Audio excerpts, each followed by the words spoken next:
Well, good news, everyone.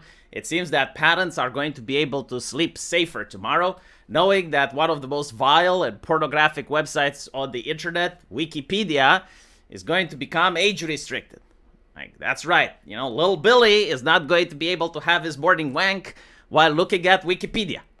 Now, interestingly enough, Wikipedia itself did fight tooth and nail in order to prevent the British government from keeping us safe. And they were basically saying, like, hold on a little bit. Like, we're not a pornographic website. What are you doing? Like, it's called the Online Safety Act. It's supposed to protect children. Like, that's what you said on television. That's what you told the people. But unfortunately, Wikipedia doesn't know that in 2025, when a legislative act is named one way, it literally does the opposite. And so if you see something called the infrastructure bill, in a couple of months, you can expect bridges to collapse, the Wi-Fi to stop working, and Boeing planes to fall out of the sky.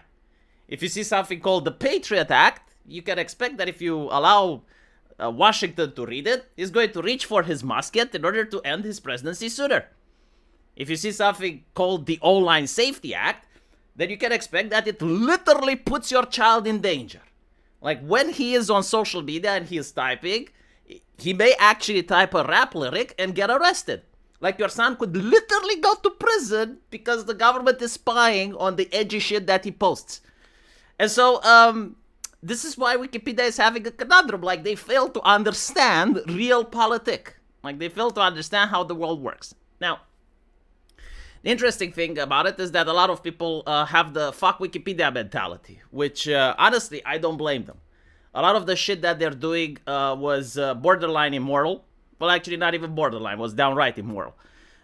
Begging for cash when they have a lot of money, and the money that they took wasn't actually going for Wikipedia. It was going to fund various NGOs and activist groups. The fact that they would lock down controversial events and they would push only one side, like they would have people with ideological biases curating web pages.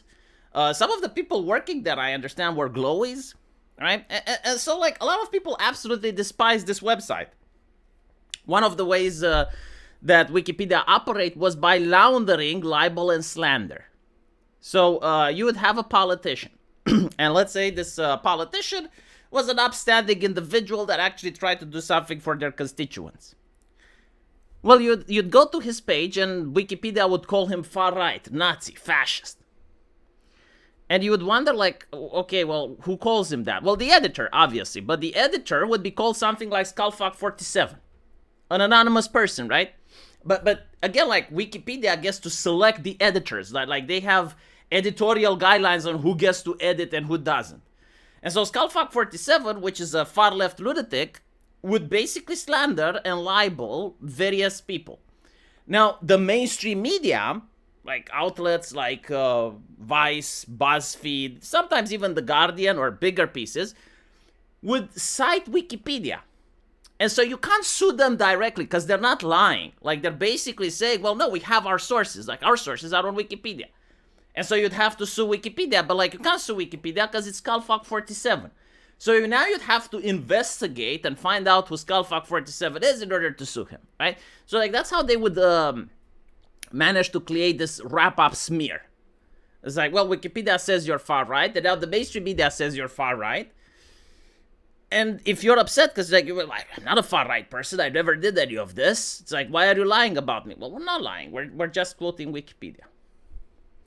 And so, like, they were used as a source of misinformation and disinformation for a long time, and this is why people aren't on their side now, when obviously they are being wronged. And I don't give a shit about Wikipedia. What I do care is about the Online Safety Act, which, if it targets a website like Wikipedia, you can say, well, maybe it's not about protecting the children. And the reality is that the act itself, of course, it's not about protecting the children. It's even in the words, but, like, people have stopped using the English language properly. Like, we live in a time where people dial their emotions to 11 to the point where they lose their ability to read. So here you have, right, starting from July, all online platforms that display adult-only or potentially harmful materials are required to verify their users' age before allowing them to access such content. So like what people do is like they only read the emotional, impactful word here, right? Like all online platforms that display adult only. And then the brain stops, right? They stop looking at this little word over here, right? Which means or. Now, or in the English language, as far as I know, means that you can completely ignore the first part, right? And you can read it as starting from July 25, all online platforms that display potentially harmful materials are required to verify their user's age. Oh, so it's not about pornography, right? Because the word or, it means that we can ignore the emotionally charged part, because like right now everyone decided the jihad on porn, right? And it's like, it's very easy to call to action individuals that have declared the jihad on porn by just saying, oh yeah, we're going to war against this. Right? And you just ignored this part, and then you realize that the British government has passed a legislation that bans potentially harmful materials. So it's not even harmful materials, right? Like another word that's being snuck in here, potentially. Now, who gets to decide what is potentially? Well, apparently the companies do if they don't want to get fined. And so they're going to err on the side of caution, and they're going to think, is this potentially harmful? Well, let's see, what is it? A Jackass movie, ban it.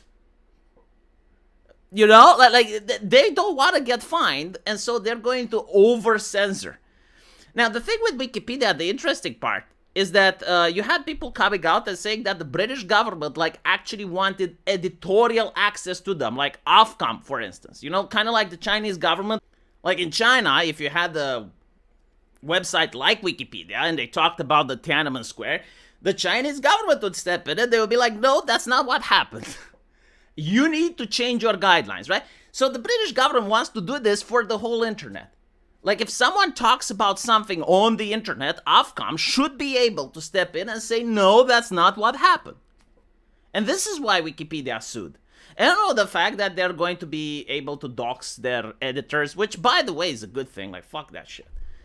Not because like doxing editors as a principle is good, but like I'm being hypocritical right now and I'm saying like specifically the ones from Wikipedia, right? Like only those. Why? Because I have spite. Simple. It's not rational. It's not ideological. It's just like my personal take after seeing how they operated within the last couple of years.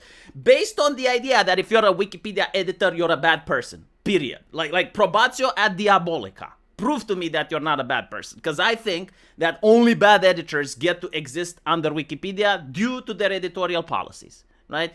Like if you're a good person, you simply cannot survive as an editor at Wikipedia. Like you get banned. And so this is why I'm saying if the British government demands that their name's made public, okay, fine, whatever.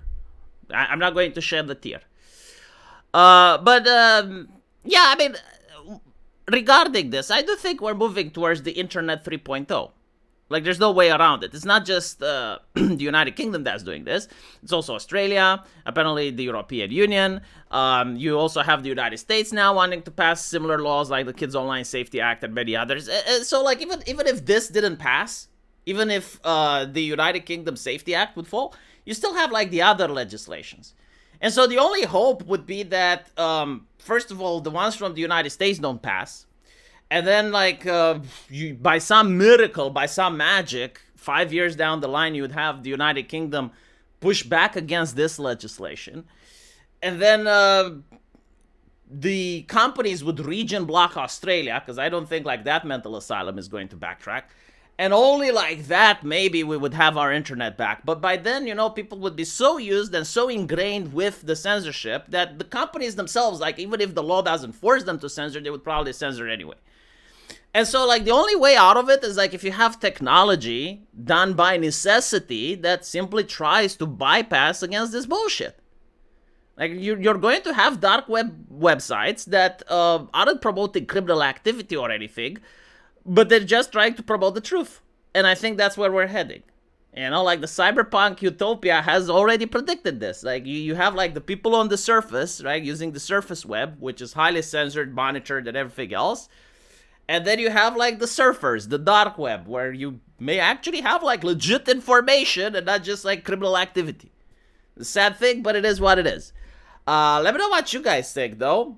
And as usual, I will see you in my comment section. And if you want to support the channel, you can do so by linking, commenting, and subscribing. Apparently, liking, not linking, liking, commenting, and subscribing. Apparently, YouTube cares about that shit, right?